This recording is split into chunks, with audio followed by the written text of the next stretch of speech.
Hi hello പുതിയൊരു വീഡിയോയിലോട്ടേക്ക് എല്ലാവർക്കും സ്വാഗതം. അപ്പൊ ഇന്ന് ഞാൻ വന്നിട്ടുള്ളത് ടിപ്സ് ആൻഡ് ട്രിക്സിന്റെ വീഡിയോ ആയിട്ട് തന്നെയാണ്. നമ്മുടെ ഡെയിലി ലൈഫിൽ ഒരു അടുക്കും ചിട്ടയൊക്കെ കൊണ്ടുവരാനായിട്ട് ഇതുപോലുള്ള ടിപ്സ് ഒക്കെ ഒരുപാട് യൂസ്ഫുൾ ആവും കേട്ടോ. അപ്പൊ അങ്ങനെ ഒരു ടിപ്സും ആയിട്ടാണ് ഇന്ന് ഞാൻ വന്നിട്ടുള്ളത്. അപ്പൊ നമുക്ക് ഒട്ടും സമയം കളയാതെ വീഡിയോയിലോട്ട് കിടക്കാം. വീഡിയോയിലോട്ട് കിടക്കുന്നതിന് മുന്നായിട്ട് നമ്മുടെ ചാനലിൽ പുതുതായിട്ട് വന്ന കൂട്ടുകാർ ആരെങ്കിലും ഉണ്ടെങ്കിൽ ചാനൽ ഒന്ന് സബ്സ്ക്രൈബ് ചെയ്ത് സപ്പോർട്ട് ചെയ്യണേ. അപ്പൊ നമുക്ക് ആദ്യത്തെ ടിപ്പിലോട്ട് കിടക്കാം. അതിനായിട്ട് ഞാൻ കുപ്പിയൊക്കെ എടുത്തിട്ടുണ്ട്. ഇതുപോലുള്ള ചെറിയ ചെറിയ കുപ്പികളൊക്കെ നമ്മുടെ എല്ലാവരുടെയും വീട്ടിലുണ്ടാവും അല്ലെ.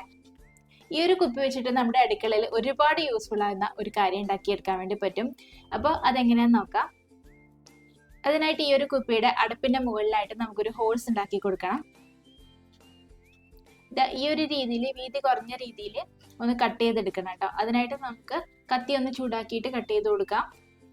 ഇപ്പൊ ഞാൻ ഇതാ കട്ട് ചെയ്തെടുത്തിട്ടുണ്ട്. ഇതുപോലെ ഒന്ന് കട്ട് ചെയ്തെടുത്താൽ മാത്രം മതി. പിന്നെ നമുക്ക് ഇതിലോട്ട് വേണ്ടത് ഇതുപോലുള്ള ഒരു ചെറിയൊരു സ്പൂണാണ്. പിന്നെ ഈ സ്പൂൺ എടുക്കുന്ന ടൈമിൽ നമ്മുടെ എടുത്ത കുപ്പീനേക്കാളും കുറച്ചുകൂടി വലിപ്പമുള്ള സ്പൂൺ ആയിരിക്കണം എടുക്കേണ്ടത്. ഇനി ഈ ഒരു സ്പൂണിന്റെ മുകളിലായിട്ട് നമുക്ക് ഇതുപോലെ റബ്ബർ ബാൻഡ് ഒന്ന് ചുറ്റി കൊടുക്കാം. ഇതിന്റെ സെൻട്രലായിട്ട് ഈ ഒരു രീതിയിൽ ഒന്ന് ചുറ്റി കൊടുത്താൽ മതി. ഇപ്പൊ ഞാൻ റബ്ബർ ബാൻഡ് ചുറ്റി കൊടുത്തിട്ടുണ്ട്. ഇനി നമ്മൾ കട്ട് ചെയ്ത് വെച്ചിരിക്കുന്ന അടപ്പെടുക്കാം. ഇനി ഈ ഒരു അടപ്പിന്റെ ഉൾഭാഗത്ത് കൂടി ഈ ഒരു സ്പൂൺ ഒന്ന് കടത്തി കൊടുക്കാം. ഇതുപോലെ ഒന്ന് കടത്തി കൊടുക്കാം. ഈ ഒരു സ്പൂണിന്റെ മുകൾ ഭാഗത്തിന് കണക്കായിട്ട് വേണം കേട്ടോ ഈ ഒരു ഹോൾസ് ഉണ്ടാക്കാനായിട്ട്. ഇനി നമുക്ക് ഈ ഒരു ഭാഗത്തായിട്ട് റബ്ബർ ബാൻഡ് ചുറ്റി കൊടുക്കാം. നേരത്തെ ചെയ്ത പോലെ തന്നെ റബ്ബർ ബാൻഡ് ഇതുപോലെ ഒന്ന് ചുറ്റി കൊടുക്കാം. ഇനി ഞാൻ ഈ രണ്ട് റബ്ബർ ബാൻഡും, അതായത് നമ്മൾ ഇട്ട് കൊടുത്ത രണ്ട് റബ്ബർ ബാൻഡും ഇതുപോലെ ഒന്ന് അടുപ്പിച്ചു കൊടുക്കുകയാണ്. അതായത് ആ ഒരു സ്പൂണ് അടുപ്പിനോട് ചേർന്ന് നിൽക്കാൻ വേണ്ടിയിട്ടാണ് ഇതുപോലെ ചെയ്യുന്നത്. ഇനി നമ്മുടെ കുപ്പി എടുത്തതിന് ശേഷം അതിലോട്ട് അടപ്പിട്ടൊന്ന് അടച്ചു നോക്കാം. ഇൻ കേസ് അടക്കാൻ പറ്റുന്നില്ല എന്നുണ്ടെങ്കിൽ ആ ഒരു റബ്ബർ ബാൻഡ് ഒന്ന് താഴ്ത്തി കൊടുത്താൽ മാത്രം മതി. ഈ ഒരു രീതിയിലൊന്ന് ജസ്റ്റ് ഒന്ന് താഴ്ത്തി കൊടുത്താൽ നമുക്ക് കറക്റ്റ് ആയിട്ട് അടപ്പിട്ട് അടക്കാൻ പറ്റും. അതൊന്ന് ജസ്റ്റ് ഒന്ന് അഡ്ജസ്റ്റ് ചെയ്ത് കൊടുത്താൽ മാത്രം മതി കേട്ടോ. ഇപ്പൊ ഇത് നമ്മുടെ കുപ്പി ഇവിടെ റെഡി ആയിട്ടുണ്ട്. ഇനി ഇതിലോട്ട് നമ്മുടെ സ്പൈസസ് ആയാലും ഓയിൽ ആയാലും ഒക്കെ നമുക്ക് ഇട്ട് വെക്കാം കേട്ടോ. ഇപ്പൊ ഞാൻ ഇതിലോട്ട് എണ്ണയാണ് ഒഴിച്ചു കൊടുക്കുന്നത്. സാധാരണ നമ്മൾ എണ്ണയൊക്കെ കൊണ്ടുവരുന്നത് ഇതുപോലുള്ള കാനിലായിരിക്കും അല്ലെ. അത് നമ്മൾ പിന്നീട് കുപ്പികളിലേക്ക് മാറ്റുകയാണ് ചെയ്യാറ്. അങ്ങനെ നമ്മൾ കുപ്പികളൊക്കെ വെച്ച് യൂസ് ചെയ്യുന്ന ടൈമിൽ നമ്മൾ എത്രത്തോളം എണ്ണ എടുത്തെന്നുള്ള ഒരു പിടി ഉണ്ടാവില്ല. അപ്പൊ ഇതുപോലെ നമ്മൾ സ്പൂൺ വെച്ച് യൂസ് ചെയ്യുകയാണെങ്കിൽ നമുക്ക് ആ ഒരു കണക്കൊക്കെ ഉണ്ടാവും. പിന്നെ അത് മാത്രമല്ല, എണ്ണയുടെ ഉപയോഗം പരമാവധി നമ്മൾ കുറയ്ക്കുകയും ചെയ്യും.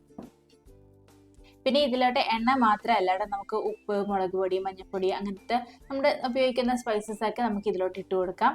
ഈ ഒരു രീതിയിലൊക്കെ നമ്മൾ സൂക്ഷിക്കുകയാണെങ്കിൽ കാണാൻ നല്ല ഭംഗിയായിരിക്കും. പിന്നെ അതുപോലെ തന്നെ എണ്ണയൊക്കെ ഇതുപോലെ ഇട്ട് വെച്ച് സൂക്ഷിക്കുകയാണെങ്കിൽ നമുക്ക് ഉപയോഗിക്കാനും എളുപ്പമായിരിക്കും കേട്ടോ. പിന്നെ ഇതുകൊണ്ടുള്ള വലിയ ഉപകാരം എന്താണെന്ന് വെച്ചാൽ നമ്മുടെ സ്പൂൺ എവിടെയും മിസ്സാവില്ല. ഈ ഒരു സ്പൂൺ ഇതിൽ തന്നെ കിടന്നോളൂ. അപ്പോൾ ഇതുപോലുള്ള കുപ്പികളൊക്കെ ഉണ്ടെങ്കിൽ ഈ ഒരു രീതിയിൽ ഒന്ന് ട്രൈ ചെയ്ത് നോക്കാം കേട്ടോ. ഉണ്ടാക്കാനും എളുപ്പമാണ്, ഉപയോഗിക്കാനും അതിലേറെ എളുപ്പമാണ്. ഇനി നമുക്ക് അടുത്ത ടിപ്പിലോട്ട് പോകാം. നമ്മുടെ ഈ വീട്ടമ്മമാർക്ക് ടോയ്ലറ്റ് ക്ലീൻ ചെയ്യാന്ന് പറയുന്നത് വലിയൊരു പാടുള്ള കാര്യമാണ് അല്ലേ. അപ്പോൾ ആഴ്ചയിലുള്ള ടോയ്ലറ്റ് ക്ലീനിങ് എന്ന് പറയുന്നത് തന്നെ വലിയൊരു ബുദ്ധിമുട്ടാണ്. എന്നാൽ അതൊന്നും ക്ലീൻ ചെയ്യാനിരിക്കാനും പറ്റില്ല. പിന്നെ പ്രത്യേകിച്ച് നടുവേദന, മുട്ടുവേദന അതുപോലുള്ള കാര്യങ്ങളൊക്കെ ഉള്ളവരാണെങ്കിൽ ഈ ഒരു ടോയ്ലറ്റ് ക്ലീനിങ് എന്ന് പറയുന്നത് വലിയൊരു പാട് തന്നെയാണ്. അപ്പൊ നമ്മുടെ ടോയ്ലറ്റ് എപ്പോഴും നീറ്റ് ആൻഡ് ക്ലീൻ ആയിട്ടിരിക്കാനുള്ള ഒരു അടിപൊളി ടിപ്പുമായിട്ടാണ് ഇന്ന് ഞാൻ വന്നിട്ടുള്ളത്.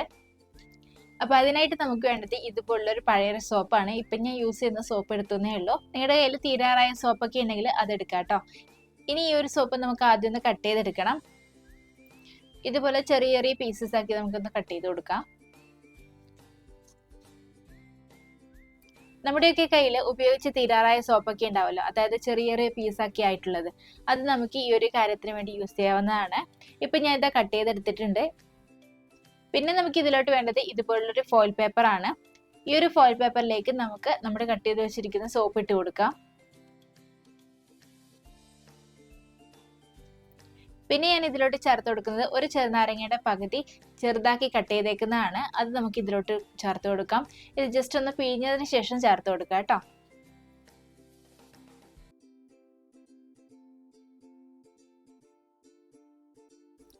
പിന്നെ ഞാൻ ഇതിലോട്ട് ഇട്ട് കൊടുക്കുന്നത് ബേക്കിംഗ് സോഡയാണ്. ഞാനിവിടെ 1 ടീസ്പൂൺ നിറച്ച് ബേക്കിംഗ് സോഡ ഇട്ട് കൊടുക്കുന്നുണ്ട്. ഈ ഒരു ബേക്കിംഗ് സോഡയും ചെറുനാരങ്ങയൊക്കെ നമ്മുടെ ടോയ്ലറ്റിലെ മഞ്ഞ കളർ മാറ്റാനായിട്ട് ഹെൽപ്പ് ചെയ്യും കേട്ടോ. നമുക്കറിയാം നമ്മുടെ ടോയ്ലറ്റ് കഴുകിയിട്ട് കുറച്ച് ദിവസം കഴിയുമ്പോഴേക്കും അതിലോട്ട് മഞ്ഞ കളറൊക്കെ വരാറുണ്ട്. അപ്പോൾ ആ ഒരു മഞ്ഞ കളറൊക്കെ മാറ്റാനായിട്ട് ഈ ഒരു ചെറുനാരങ്ങയും ബേക്കിംഗ് സോഡയും ഹെൽപ്പ് ചെയ്യും കേട്ടോ. പിന്നെ ഞാൻ ഇതിലോട്ട് ചേർത്ത് കൊടുക്കുന്നത് ഡിഷ് വാഷിംഗ് ലിക്വിഡ് ആണ്. നമ്മൾ സാധാരണ പാത്രം കഴുകാൻ ഏതാണ് യൂസ് ചെയ്യുന്നത് അത് നമുക്ക് ചേർത്ത് കൊടുക്കാം. അത് ഏകദേശം 1 ടേബിൾ സ്പൂൺ അളവിൽ ചേർത്ത് കൊടുത്തിട്ടുണ്ട് കേട്ടോ. ഇനി ഈ ഒരു ഫോയിൽ പേപ്പർ നമുക്കൊന്ന് ചുരുട്ടിയെടുക്കാം. ഇതുപോലെ ചുരുട്ടിയിട്ട് ഒരു ബോളിന്റെ ഷേപ്പിലൊന്ന് ആക്കി കൊടുക്കാം. ഇതിപ്പോൾ അലുമിനിയം ഫോയിൽ ആയതുകൊണ്ട് തന്നെ നമ്മൾ ചുരുട്ടിയെടുക്കുന്ന ടൈമിൽ പെട്ടെന്ന് അത് കീറിപ്പോ കേട്ടോ. അപ്പോൾ ഇതുപോലെ 1-2 അലുമിനിയം ഫോയിലിൽ കൂടി കവർ ചെയ്തിട്ട് ഒന്ന് ചുരുട്ടി കൊടുക്കാം. ഇപ്പൊ ഞാനത്തെ ചുരുട്ടി എടുത്തിട്ടുണ്ട്. ഇപ്പൊ ഒരു ബോളിന്റെ ഷേപ്പിലോട്ട് കിട്ടിയിട്ടുണ്ട്. ഇത് നമ്മൾ ഇങ്ങനെ ഉണ്ടാക്കി വെച്ചാൽ നമുക്ക് ഒരു 2 മാസത്തോളം ഇത് യൂസ് ചെയ്യാം കേട്ടോ. ഇനി ഈ ബോളിന് ചുറ്റുമായിട്ട് നമുക്ക് ഇതുപോലെ ഹോൾസ് ഇട്ട് കൊടുക്കാം. എന്തെങ്കിലും ഒരു പപ്പടക്കോല മറ്റോ എടുത്തതിന് ശേഷം ഇതുപോലെ കുത്തി കൊടുത്താൽ മതി. ഇപ്പൊ ഞാൻ ഇത് അത്യാവശ്യം നന്നായിട്ട് ഹോൾസ് ഒക്കെ ഇട്ട് കൊടുത്തിട്ടുണ്ട്. ഇനി നമ്മൾ ഉണ്ടാക്കിയ ഒരു ബോൾ ടോയ്ലറ്റിലോട്ട് ഇട്ട് കൊടുക്കാം. ഇതുപോലെ ഫ്ലഷ് ടാങ്ക് ഓപ്പൺ ചെയ്തതിന് ശേഷം ഈ ഒരു ഫ്ലഷ് ടാങ്കിലോട്ടാണ് നമ്മൾ ഇട്ട് കൊടുക്കുന്നത്. ഇതുപോലെ നമ്മൾ വെക്കുകയാണെങ്കിൽ 1 മാസത്തേക്ക് നമ്മൾ ടോയ്ലറ്റ് കഴുകിയില്ലെങ്കിലും ഒരു പ്രശ്നവുമില്ല, നല്ല ക്ലീൻ ആയിട്ട് നിൽക്കും കേട്ടോ. പിന്നെ ഇതിലോട്ട് ചേർത്ത് കൊടുത്ത ലെമൺ ആയാലും ബേക്കിംഗ് സോഡ ആയാലും പിന്നെ ഡിഷ് വാഷിംഗ് ലിക്വിഡ് ആയാലും ഒക്കെ നമ്മുടെ ടോയ്ലറ്റ് എപ്പോഴും ക്ലീൻ ആയിട്ട് ഇരിക്കാൻ വേണ്ടി ഹെൽപ്പ് ചെയ്യുന്ന സാധനങ്ങളാണ് കേട്ടോ. പിന്നെ ഇതിലോട്ട് സോപ്പ് കട്ട് ചെയ്ത് ചേർത്തത് കൊണ്ട് തന്നെ നല്ല സ്മെല്ലും ഉണ്ടാവും. ഓരോ തവണ നമ്മൾ ഫ്ലഷ് ചെയ്യുന്ന ടൈമിൽ നല്ലൊരു സോപ്പിന്റെ സ്മെല്ലായിരിക്കും ഉണ്ടാവുക. പിന്നെ ഇതുപോലെ നമ്മൾ ഇട്ട് വെക്കുകയാണെങ്കിൽ ആഴ്ചയിലുള്ള ടോയ്ലറ്റ് ക്ലീനിങ്ങിന്റെ ഒരാവശ്യം ഉണ്ടാവില്ല. നല്ല നീറ്റ് ആയിട്ട് തന്നെ ടോയ്ലറ്റ് ഇരുന്നോളൂ കേട്ടോ. ആ ഒരു മഞ്ഞക്കറ പിടിക്കുന്ന പ്രശ്നമേ ഉണ്ടാവില്ല. അപ്പോൾ എല്ലാവരും ഒന്ന് ട്രൈ ചെയ്ത് നോക്കും. ഇനി നമുക്ക് അടുത്ത ടിപ്പിലോട്ട് പോകാം. അതിനായിട്ട് ഞാൻ പ്ലാസ്റ്റിക്കിന്റെ ബോക്സ് ഒക്കെ എടുത്തിട്ടുണ്ട്. ഇതുപോലെ ഡിസ്പോസിബിൾ പ്ലാസ്റ്റിക് കണ്ടെയ്നർ ഒക്കെ നമുക്ക് ഫുഡൊക്കെ വാങ്ങുമ്പോൾ കിട്ടാറുണ്ടല്ലേ. അപ്പോൾ സാധാരണ നമ്മൾ ഇതൊക്കെ വലിച്ചെറിയാറാണ് പതിവ്. അപ്പോൾ ഇത് വെച്ചിട്ട് നമുക്ക് ചെയ്യാൻ പറ്റുന്ന നല്ലൊരു കിടിലൻ ടിപ്പാണിത്. ഈ ഒരു ബോക്സിന്റെ അടപ്പിന്റെ ഭാഗം ഞാൻ ഇവിടെ വെച്ചിട്ടുണ്ട്. പിന്നെ ഈ ഒരു ബോക്സിന്റെ ഭാഗം ഞാൻ ഇതുപോലെ ഒന്ന് കട്ട് ചെയ്ത് കൊടുക്കുകയാണ്.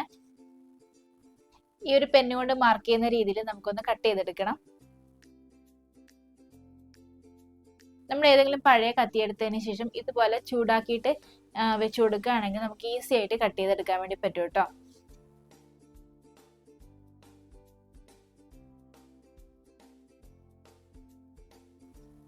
ഇപ്പൊ ഞാൻ ഇത് കട്ട് ചെയ്തെടുത്തിട്ടുണ്ട്. ഇനി ഇതിവിടെ ഇരിക്കട്ടെ.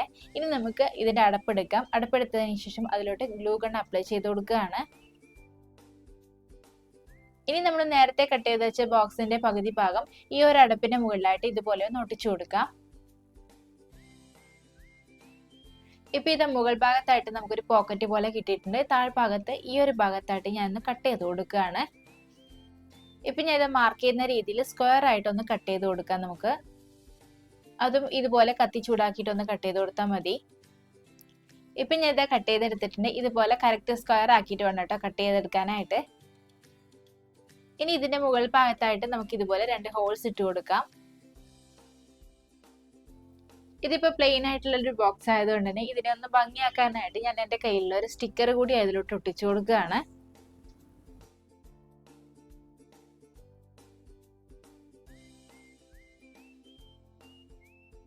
ഇനി നമ്മൾ ഉണ്ടാക്കി 2 ഹോൾസിന്റെ ഉള്ളിൽ കൂടി നമുക്ക് ചരടി കടത്തി കൊടുക്കാം. ഞാനിവിടെ ഇതുപോലുള്ള ഒരു ജൂട്ടിന്റെ നൂലാണ് എടുത്തിട്ടുള്ളത്. അത്യാവശ്യം കട്ടിയുണ്ട്. ഇത് രണ്ടും ചേർത്ത് ഇനി ബാക്ക് സൈഡിൽ ഒന്ന് കെട്ടിക്കൊടുക്കാം. ഇപ്പൊ ഞാൻ ഇത് ഹാങ് ചെയ്ത് കൊടുത്തിട്ടുണ്ട്. ഇനി ഇതിലോട്ട് നമുക്ക് നമ്മുടെ ബ്രഷും പിന്നെ അതുപോലെ തന്നെ ടവലൊക്കെ ഇതിലോട്ട് വെച്ച് കൊടുക്കാം. ഇപ്പൊ ഞാൻ അതിലോട്ട് ബ്രഷും പിന്നെ അതുപോലെ തന്നെ പേസ്റ്റ് ഒക്കെ വെച്ച് കൊടുത്തിട്ടുണ്ട്. ഇനി ഇതിന്റെ താഴെയായിട്ട്, അതായത് നമ്മൾ കട്ട് ചെയ്തെടുത്തിട്ടുണ്ടായിരുന്നല്ലോ, ആ ഒരു ഭാഗത്തായിട്ട് നമുക്ക് ഇതുപോലെ ടവലൊക്കെ വെച്ച് കൊടുക്കാം. ഈ ഒരു രീതിയിൽ ഉണ്ടാക്കിയിട്ട് നമ്മുടെ വാഷ്റൂമിലൊക്കെ ഹാങ് ചെയ്ത് വെക്കുകയാണെങ്കിൽ നമുക്ക് നമ്മുടെ ബ്രഷ് ആയാലും പിന്നെ ഇതുപോലെ ടവലായാലും നന്നായിട്ട് ഓർഗനൈസ് ചെയ്ത് വെക്കാൻ വേണ്ടി പറ്റും. അപ്പോൾ എല്ലാവരും ഒന്ന് ട്രൈ ചെയ്ത് നോക്കുക കേട്ടോ. ഇതുപോലുള്ള പ്ലാസ്റ്റിക് ബോക്സ് ഒക്കെ കിട്ടുന്ന ടൈമിൽ ഈ ഒരു രീതിയിൽ ഒന്ന് ഉണ്ടാക്കി നോക്കൂ. അപ്പൊ ഇന്ന് കാണിച്ച എല്ലാ ടിപ്സും നിങ്ങൾക്ക് ഇഷ്ടപ്പെട്ടു എന്ന് കരുതുന്നു. വീഡിയോ യൂസ്ഫുൾ ആണെന്ന് തോന്നിയിട്ടുണ്ടെങ്കിൽ നിങ്ങളുടെ ഫാമിലീസിനും ഫ്രണ്ട്സിനും ഒക്കെ ഒന്ന് ഷെയർ ചെയ്ത് കൊടുക്കുകയും വേണം. അതുപോലെ ഈ ഒരു ചാനലും ഞാൻ ഇടുന്ന വീഡിയോസ് ഒക്കെ നിങ്ങൾക്ക് ഇഷ്ടപ്പെടുകയാണെങ്കിൽ ചാനൽ ഒന്ന് സബ്സ്ക്രൈബ് ചെയ്ത് സപ്പോർട്ട് ചെയ്യണം കേട്ടോ. പിന്നെ ഈ ഒരു വീഡിയോ നിങ്ങൾക്ക് യൂസ്ഫുൾ ആയിട്ടുണ്ടോ ഇല്ലയോ എന്നുള്ളതൊക്കെ നിങ്ങൾ കമന്റ് ബോക്സിലൂടെ അറിയിക്കുകയും വേണം. അപ്പോൾ പുതിയൊരു വീഡിയോ ആയിട്ട് വീണ്ടും കാണാം. Till then take care. By.